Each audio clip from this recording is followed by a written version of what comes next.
گناہوں کا سب سے پہلا حملہ عقل پہ ہوتا ہے. عقل ختم ہو جاتی.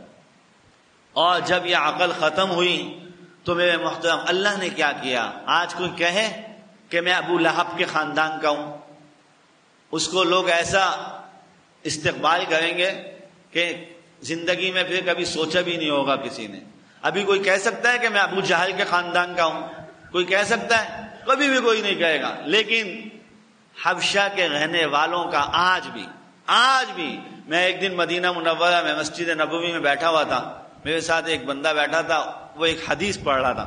تو اس کو ایک حدیث کا لفظ جو ہے نا وہ سمجھ میں نہیں آ رہا تھا، اس کو تھوڑی سی مسٹیک ہو رہی تھی اس میں. تو مجھ سے پوچھنے لگا کہ آپ اس کو سمجھتے ہیں، ذرا کچھ بتا سکتے ہیں؟ تو میں نے اس کو بتا دیا. اللہ نے فضل فرمایا، اللہ کی توفیق ہوئی، مجھے وہ سمجھ میں آ گیا. میں نے اس کو بتا دیا، بڑا خوش ہوا. مجھے کہنے لگا انتا استاذ ہی، آپ میرے استاذ ہیں. عربی میں کہنے لگا.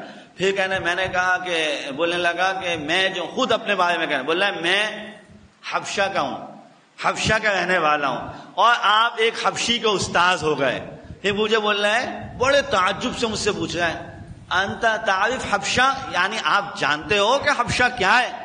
میں نے کہا ہاں میں جانتا. بولا ہاں، بلال من الحبشہ، بلال حبشہ کا تھا. آپ کو معمولی سعادت نہیں ملی کہ آپ حبشہ کے ایک آدمی کو استاذ بن گئے. بولا بلال حبشہ کے تھے. کتنا فخر اس کو آج 1438 سال کے بعد بھی اتنا فخر محسوس ہے. حبشہ کے رہنے والا کون؟ بلال، غلام ایک حبشہ کا.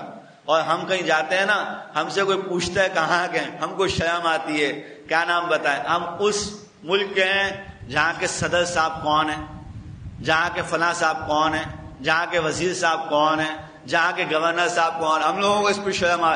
وہ حبشہ کے رہنے والا ایک غلام کے اوپر فخر کر رہا ہے. اس کیوں؟ رسول اللہ صلی اللہ تعالی علیہ وسلم پہ اپنی جان کو نچھاور کرنے والے لوگ.